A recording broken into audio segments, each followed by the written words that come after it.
Are the roots of our political system rotten at their core? A small but important segment of Paleo-Cons think that it is, that the ideas of freedom and equality are like two freight trains that ran through the track of America's history and bumped the good, the true, and the beautiful right out of the way, so that the only thing we're left with in America is a city of pigs where the only thing that matters is a comfortable bourgeois life. I'm Jim Horan, and I'm going to show you why the Paleo-Cons are wrong about this. This is the Worldview Bros.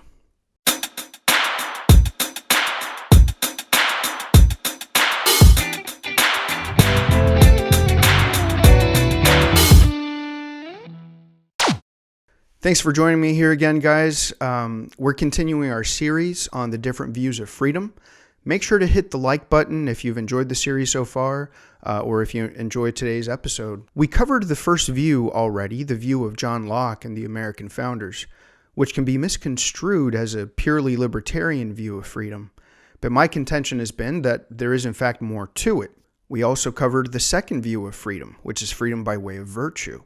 And the idea, of course, is that we are not truly free until we live up to our true human nature. I actually thought of a way to illustrate these two views briefly. I know we've already talked about it, but I think this is probably a helpful illustration that we might be able to remember a little bit better. So imagine that you have pet birds. I speak from personal experience. And I got to thinking, wouldn't these birds love to be free? So what exactly do we mean by a free bird? What's a free bird? Well, I mean, I guess if we let the bird out of its cage, right? Simple as that. Just don't restrain it anymore. Fair enough. I mean, this would be the first view of freedom. Don't enslave me. Don't put me in a cage. But imagine if once you let the bird out of its cage, it just kind of hops around a little bit because it forgot how to fly, or it never learned to fly properly. It doesn't really know how to hunt for its food because food was always just provided for it in the little tray, right? If we let that bird out of its cage, out into the house and even out of the house, well, it's probably not even going to survive. So the second view of freedom says that the bird isn't free until it is a virtuous bird. What the hell is a virtuous bird? A virtuous bird is a bird that lives its full birdness, right? A bird that can fly and knows where and when to fly, okay? A bird that can hunt or find the proper seeds that it needs and care for its chicks properly. I mean, I don't know, just everything that goes into being a bird. So a bird that is in tune with its nature and living as it was meant to live is a free bird, okay? Now, how does that play out for human beings? Well, I addressed that, of course, in the previous video, which you can find right here if you did not catch that last week. But today we move on to examining the criticism that supporters of the second view of freedom make of the first view. And in particular, I'm talking about a segment of conservatism that is highly critical of the American founding. To clarify, probably the vast majority of people who consider themselves conservative agree with the second view of freedom, as do I. Freedom by way of virtue. I mean, I definitely believe that it's correct. But also, most conservatives, myself included, have a deep respect and appreciation, even a reverence for the founding fathers and the political principles that built our nation. Not so with this group of paleo-conservatives. And so I'm going to be citing people like Robert Bork, Irving Crystal, and Allan. And there are many others, of course, but these are the people that I've studied more. What these guys are saying is that the principles of the American founding are not only unhelpful, but just plain antagonistic to the pursuit of virtue in America. They're claiming that we currently live in a city of pigs, like we described last episode. We don't seek human virtue in the classical sense in our society anymore.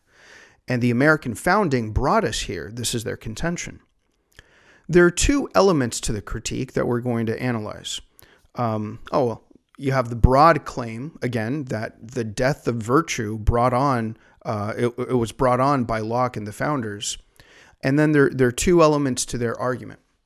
So, number one, I want to call this the freight train character of equality and freedom. And the second part of the argument is that there was a purposeful lowering of mankind's aims and ambitions for the sake of comfortable self-preservation. In other words, that the death of virtue was on purpose. That's the second part of the argument. So let's start with the first part of the argument. These critics are saying that the ideas of freedom and equality became these conceptual freight trains, so that the only moral compass that our society accepts now is one of more or less freedom and equality. Like freedom and equality are now like the only moral things that we understand. They became idols in our social consciousness, in our shared worldview. There's no qualitative understanding of freedom and equality. It's just a question of more and more freedom, however we may understand it, and more equality, even to the point of absurdity.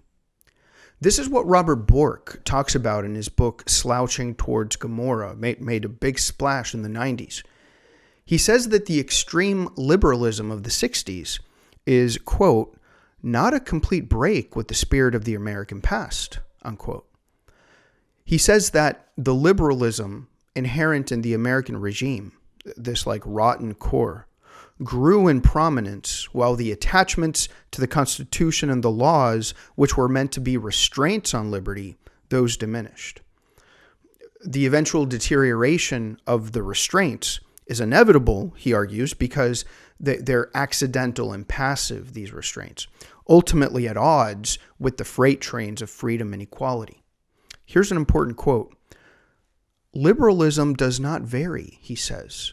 It is always the twin thrusts of liberty and equality, and these never change. That's kind of his whole argument. While I would say, hang on, freedom can be understood in different ways. Same thing with equality. Hey, we need to understand it correctly. He's saying, no, this focus on freedom and equality is precisely the problem. It's liberalism. And liberalism is the same way back then as it is today. Liberalism is liberalism. The only difference is that in the past we had some restraints on liberalism, and now we've lost them. There's a kind of a typical idea in the Paleo-Cons circles. Okay, Irving Crystal, this is the father of Bill Crystal, and a very important thinker, Irving Crystal. He agrees with this freight train analogy of freedom, at least in part. He usually just calls it like the democratic principle. So he kind of sees democracy as this conceptual freight train. But of course, freedom and equality would be mixed in that. So he says this, it is in the nature of democratic countries that sooner or later, all serious controversy, whether it be political, social, or economic, will involve an appeal to the democratic principle as the supreme arbiter of the rights and the wrongs of the affair. So you can see, Crystal is saying that after a while, a country steeped in the values of freedom, equality, and democracy of the Enlightenment, that country will forget the matters of human virtue. They will simply forget the things that are good and true and beautiful. Well, okay, let's move on to the second element of the critique. And the second element, I think, is the more powerful aspect of the critique. And it's very convincing, though ultimately wrong. The argument is that John Locke, as the mastermind of the American experiment, is responsible for lowering the virtue of man to aspire to nothing more than comfortable self-preservation. By the way, this is not only the Paleo-Con understanding of Locke.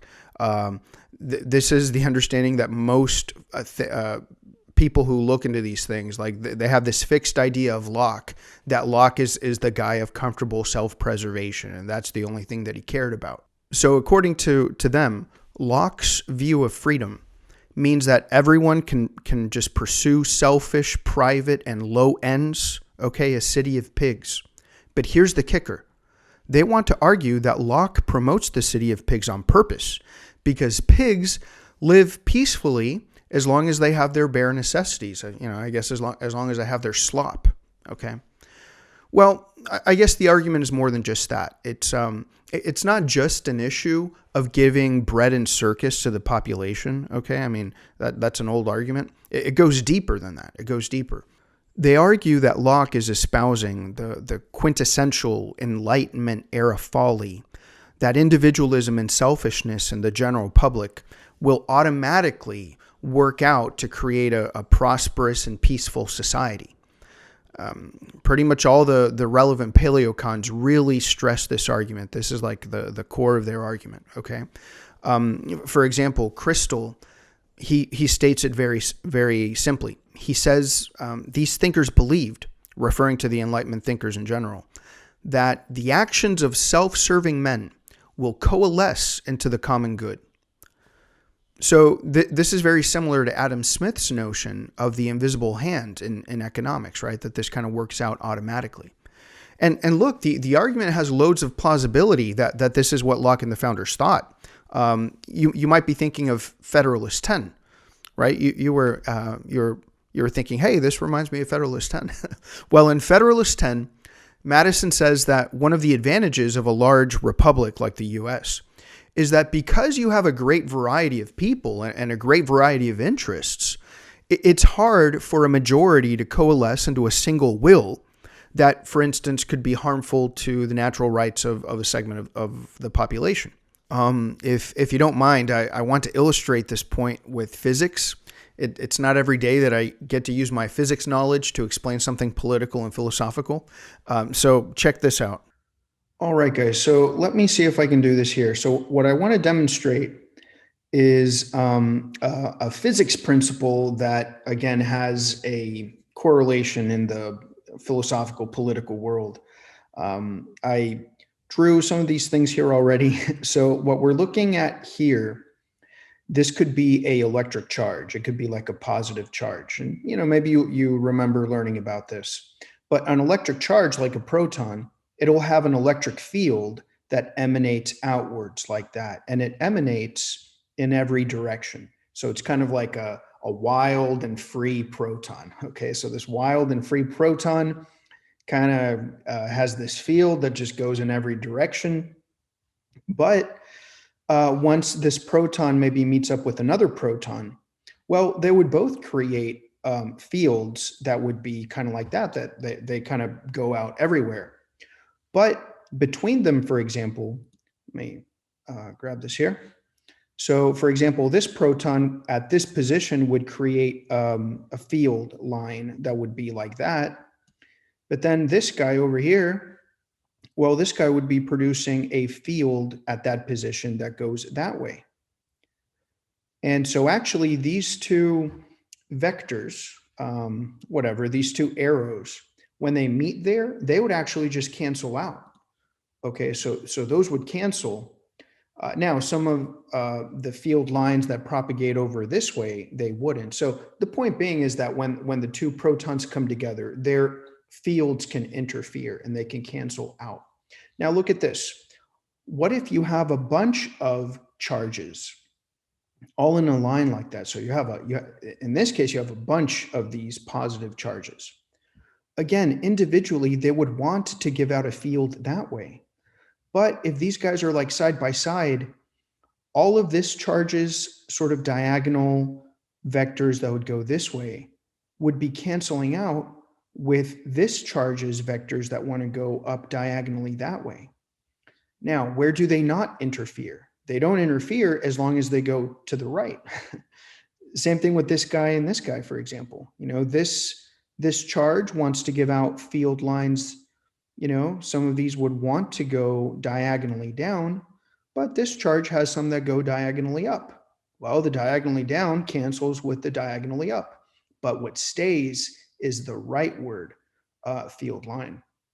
So if you have a bunch of these, and I think you guys are seeing the point already. Maybe I'm just over explaining. But what you end up with is with this variety of protons all working together, even though they all selfishly want field lines that point in every direction, they interfere with one another, and you end up with a nice uniform field that only points in a particular way. So this is kind of the argument that Madison is making in Federalist 10. Yeah, you can have different interests in a community, and maybe each particular interest wants to go this way and the other. Some of those directions might be prejudicial, okay, to other people in the community. But because you have all these different interests, they kind of interfere with each other. And the only thing that results is that which is not harmful, that which is not in, that's not antagonizing the natural rights of the community, or at least that's the hope. So anyway, just wanted to illustrate that a little bit. I hope I didn't make it more confusing than it is. Okay, so what's the point? Is all this about the invisible hand, some kind of nefarious scheme? What's so bad about it? Well, let me finish up this part of the critique with Allan Bloom's take on all of this.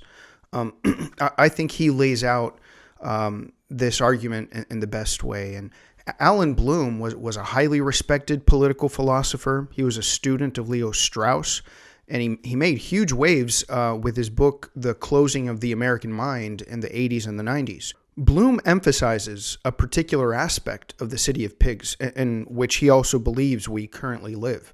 He says that our moral horizon has been completely reduced. He likes the term moral horizon. That's like the same thing as worldview. So in our current messed up moral horizon, worldview, he says we don't believe in any truth claims anymore. Like, we basically don't.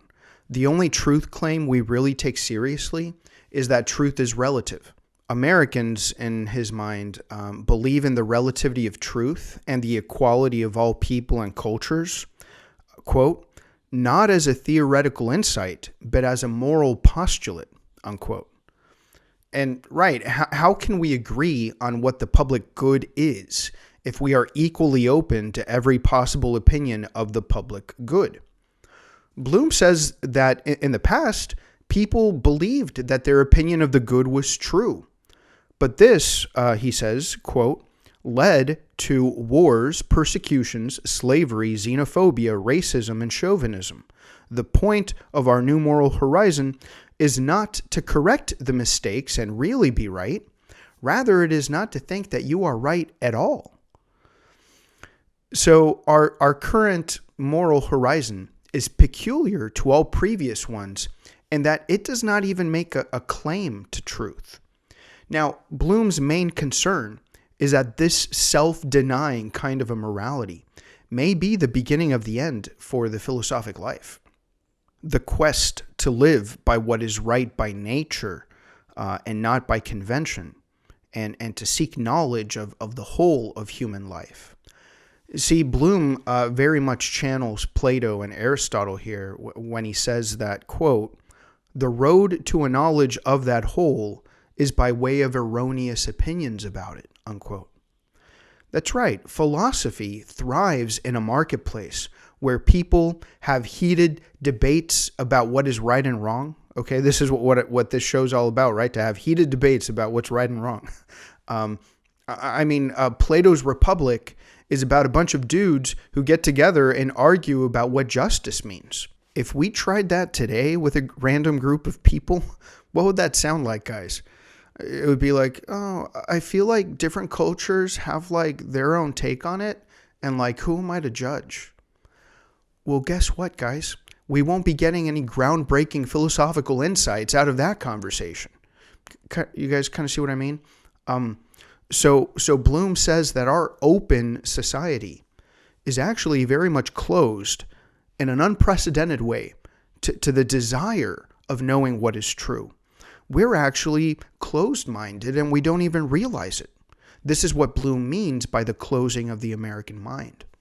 One is welcome to his own opinion as long as he, in turn, is equally open to every other opinion. Quote, the true believer is the real danger, unquote. This pig-like existence breeds apathy, and so it doesn't allow philosophic thought to take flight.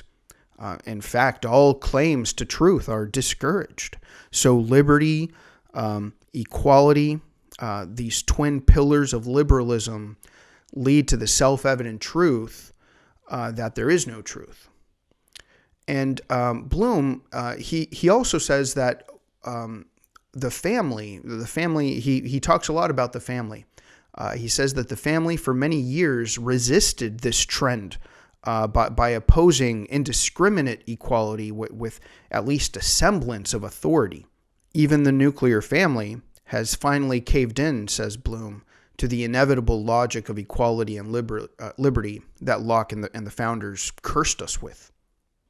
Okay, so some heavy stuff, and I know I've already gone a little bit long, but you have to allow me to vindicate Locke and the founders.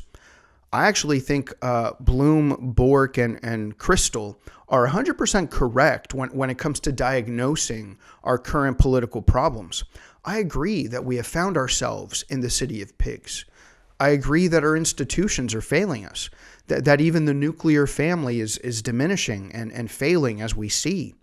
And I agree that it is because of ideas that we have imbibed into our worldview. But I vehemently disagree that these bad ideas come from Locke and the founding fathers. What boils my blood a little bit about these guys, this segment of conservatism, is that they're attacking precisely the place where we can find a solution to our problems. They're trying to kill the goose that lays the golden eggs, in my opinion. So anyway, let's start with addressing the second argument of the critics. I know, like I said, I've gone a little bit long, but I feel like I need to finish the argument here well. So, maybe this is a good chance for a break, get some coffee. It's a good time to pause here if you want, and then come back. And when you come back, I'm going to show you why these guys are wrong. This is all going to be on the test, y'all. So, take good notes, okay? So here we go. First of all, yes, Locke, you might say, is guilty as charged. There's no question that Locke lowers the aim of politics. He lowers the aim of government. Men join a political society, he says, for the, quote, mutual preservation of their lives, liberties, and estates, which I call by the general name property, unquote. Right. Now, if the end of man, if the goal of man were merely to preserve property, we should join the criticism against this bourgeois enlightenment, okay? But hear me out carefully, because this is the whole point right here, guys. Yes, Locke set out to lower the goal of government, but it doesn't for that reason follow that Locke set out to lower the goal of society as a whole. No, Locke intends for government to step down. For what? So that family life would step up, so that church life would step up, so that associations among friends would step up. To put it simply, Locke wants government to take care of freedom number one, so that the rest of society can dedicate itself more properly to the care of freedom number two, aka virtue. And that's what I'm going to show you. Okay, I'm going to show you that Locke absolutely sees the pursuit of virtue as hierarchically more important than the whole life, liberty, and property business that he's known for. Okay, the problem is that the critics don't read all of his stuff. They only read half of it. Just as Bloom indicates that the possibility of a basis for a moral horizon in America is in the family, so we must look at Locke's treatment of the family for a better view of his complete thought. Now, in the second treatise on government, Locke says that parents have a, quote, duty to take care of their offspring, to inform the mind, and govern the actions of their ignorant nonage till reason shall take its place. Likewise, as we explained in the first episode, Locke bases both the state of freedom and equality upon a duty to God. Okay, freedom means to be naturally free of all authority but the law of nature, which is reason, which in turn is God-given. We are equal because we are, quote, the workmanship of one omnipotent and infinitely wise maker. And being furnished with like faculties, sharing all in one community of nature, there cannot be supposed any such subordination among us that may authorize us to destroy one another, as if we were made for one another's uses, as the inferior ranks of creatures are for ours. Right? This is the whole thing. Like Jefferson says it a lot more succinctly. Nobody is born booted and spurred, and nobody is born with saddles on their backs. Right? There are no natural rulers and there are no natural subjects when it comes to the human condition. Now, Bloom must be very cynical of Locke if he argues that Locke teaches us that rights precede duties, and yet not offer any explanation of these passages. Clearly, Locke is saying that the first thing is like God and our duty to God, our duty to the law of nature, and it's from there that our rights proceed. Okay. Locke is basing equality and freedom not on a claim that justice requires the common denominator, but no, on an exalted and yet also reserved view of human nature. Now, we learn more about Locke's high view of virtue when we read his book on education. This book is a very important book. It's called Some Thoughts Concerning Education. And I highly recommend that everyone read this book. Not only is it interesting in how it clarifies, this brilliant guy's political philosophy, but it's the best education book I've ever read. And I'm a teacher, y'all, okay? Every parent needs to read this book, Some Thoughts Concerning Education by John Locke. The whole theme, and I mean the whole theme of the book, is how we teach excellence and virtue to our kids. It's almost as if he sees it as the duty of every parent to bring freedom in the second sense to the next generation. So I'll just pull up a couple of examples. In the book, Locke teaches his children the virtue of liberality, which goes against the narrative that he's this bourgeois champion of self-interest. Okay, listen to this, y'all. Listen. He says, covetousness and the desire of having in our possession and under our dominion more than we have need of, being the root of all evil, should be early and carefully weeded out. That's a yo. Okay. In that chapter, Locke even encourages parents to have their children compete over who will be more generous and freely giving out their possessions. Okay, so it kind of lays out these games that you can do with kids in order to inculcate that virtue, y'all. Okay, how can this be if Locke is supposed to be like Uncle Scrooge? Okay, now, for example, in the second treatise, he says that money, he talks about money, how money made it possible for man to accumulate the fruit of his labor, which he might want to do for the sake of security. Okay. Now, this is not a contradiction. Notice the slightly different takes on money, right? It's not a contradiction, though it shows you that Bork and all these other guys, that they didn't read all of his stuff. They only read half of his stuff, right? It does not follow that Locke sets comfortable self-preservation as the highest end of man because he speaks of the benefits of industry and economic foresight in one book. Right? Saving money is good for preservation, yes. But virtue is a higher end than preservation. And so then he talks about the virtue of liberality, how it's so important. Okay? Indeed, it's more important to be generous. So let me show you just one other passage here. Locke teaches that virtue must be loved for its own sake. Yes, this is what Bloom and the others want, right? Well, guess what? Locke wants that too. He says this, "'Tis virtue, then, direct virtue, which is the hard and valuable part to be aimed at in education. This is the solid and substantial good which the labor and art of education should furnish the mind with, and fasten there, and never cease till the young man had a true relish of it, and placed his strength, his glory, and his pleasure in it." I mean, guys, I rest my case. Okay. Now, all we need to do, we need to also challenge the first part of the Paleo-Con critique. Okay, we need to show that the understanding of liberty and equality that belongs to this Lockean English enlightenment is not some inexorable force inherently pernicious to the family and to society, the freight trains of liberty and equality. Let's switch over to what some of the founding fathers say about this. I think we need to bring them into the conversation here. The founders did not believe that clever self-interest is sufficient to secure the public good, right? But what about this Federalist 10 deal? Well, look, it is true that this new science and government that the founders talked about, that it places a lot of emphasis in diminishing the ill effects of human passion. But this is not a complete capitulation to human passion. Madison, the same guy who wrote Federalist 10, but besides explaining how the effects of faction can be diminished, he also says this: as there is a degree of depravity in mankind which requires a certain degree of circumspection and distrust, hence Federalist 10, so there are other qualities in human nature which justify a certain portion of esteem and confidence. Listen to this, guys.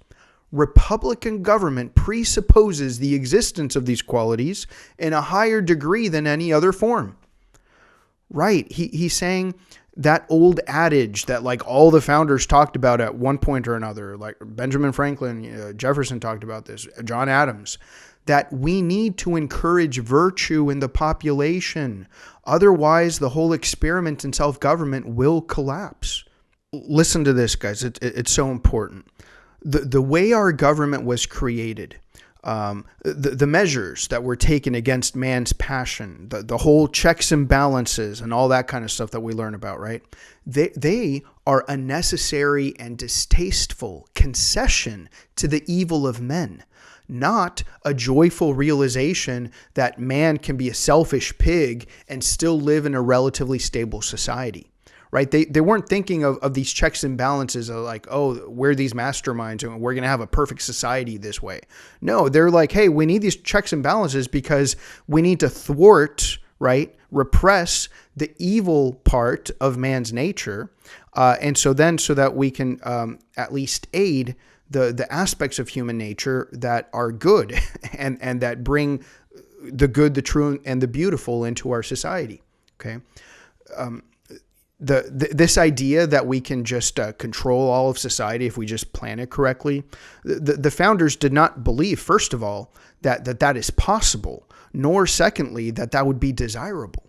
Okay, like I said, the object is not to release men to their passions, but to use political science as a means to bind men to their better natures. This is what the critics don't understand about the founders. See, listen to this. The founders view freedom, number one, as a tool to better pursue freedom, number two. The critics think that they view freedom, number one, as an end in itself. That's the whole confusion and why I've been working on this for so long, okay? Also, the founders did not believe that rights precede duties. That's another critique of the founding. Like, oh, you're placing rights first, so you're starting from a standpoint of selfishness. But the founders, like Locke, believed that rights are a consequence of our subjection to God, either through the law of nature alone or through both the law of nature and Scripture. Okay. Now, I know this is where people get nervous, like, oh, this all ties to like Scripture or something. Well, look, the founders believe that you either have that relationship to God simply by the law of nature, which is just like observing nature and understanding the moral code that exists in the universe. Or, the shortcut to that is that you have faith in God and that you believe the Scriptures, which also show us the same thing. As I said previously, John Wise describes the understanding accurately when he says that man is a, quote, free-born subject under the crown of heaven and owes homage to none other but God himself. Okay. Both Scripture and the law of nature, according to Wise, are an emanation of his wisdom.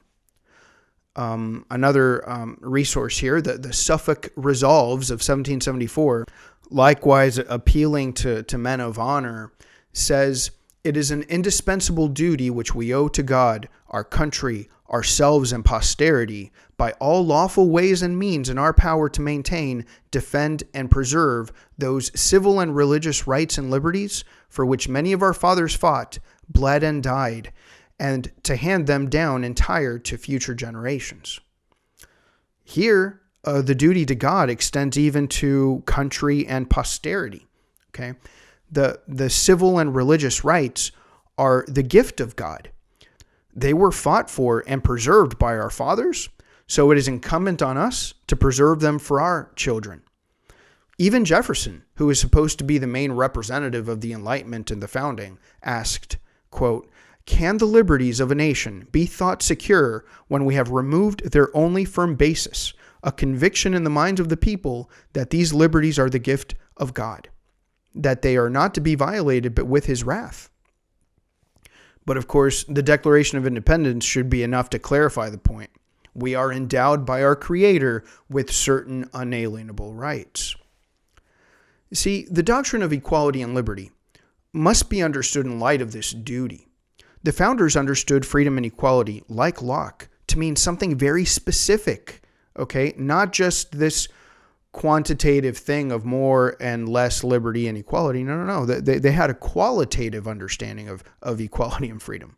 As we learned in the first episode of Freedom, okay, contrary to Bork's view, the founders understood men's equality by comparing the limits of human nature to God's perfect nature. Men are not equal because they are capable of being perfectly reasonable, nor because man is inherently good. Again, the founders simply meant by equality that nobody is good enough to merit natural rule, just as no one is so degraded that he merits natural subjection. No more, no less. Freedom is only part and parcel of this equality. In the Federalist Papers, you have this theme of liberation from passion, but subjection to man's better natures. Again, John Wise, he puts it in terms of liberation from the rule of man and subjection to the rule of God. Equality presupposes a belief in a happy inequality, and freedom presupposes a belief in a happy subjection. Freedom is based on subjection. You see more of this whole argument in our first episode on freedom, so let me put that here. So liberty and equality are not concepts that are inherently pernicious. It is clear that the American regime, as Locke and the founders envisioned it and put it into practice, is at the very least a noble contender for the best regime in history, which I think is the case. Still, I do have to grant that our Paleo-Con critics are not completely crazy. There's no doubt that they're touching on something, y'all. I mean, after all, the city of pigs is all around us. Allan Bloom says something that is very true. He says this: things are what they are perceived to be. As simple as that, right? Things are what they are perceived to be. And that's true. Just because the founders understood freedom and equality to mean one thing, that doesn't mean that future generations will hold to that understanding. This is why a constant return to first principles is necessary. See, every regime has that within it, that when it's carried too far leads to its own demise. It's like every regime can go off a tangent of its philosophical ideals. So like very broadly, a democracy is liable to anarchy, and a monarchy is liable to tyranny, right? In broad strokes. From the very moment of its conception, America has had to fight against perversions of its true principles. John Adams knew this better than most of the founders. From the very beginning, he was trying to keep the French flavor of enlightenment well away from America. Okay, if you read his writings, he really tries to make that distinction, of the different Enlightenment values. He was aware of the, quote, most disconsolate of all creeds, that men are but fireflies, and that this all is without a father. Okay, so Adams, of course, here kind of referencing this atheistic French Enlightenment. But Adams doesn't prescribe that we do away with our political principles, because some people might misunderstand them to be like what the French Revolution was all about. No, instead he says that we must always endeavor to stand by what our regime was intended to do, okay? To, quote, set bounds to passions which nature has not limited, and to assist reason, conscience, justice, and truth, and controlling interests, which without it would be as unjust as uncontrollable, unquote. The solution is in the roots of our own regime. We shouldn't compound the problem by attacking them. Well, guys, my friends, thank you so much for sticking with me through this whole conversation.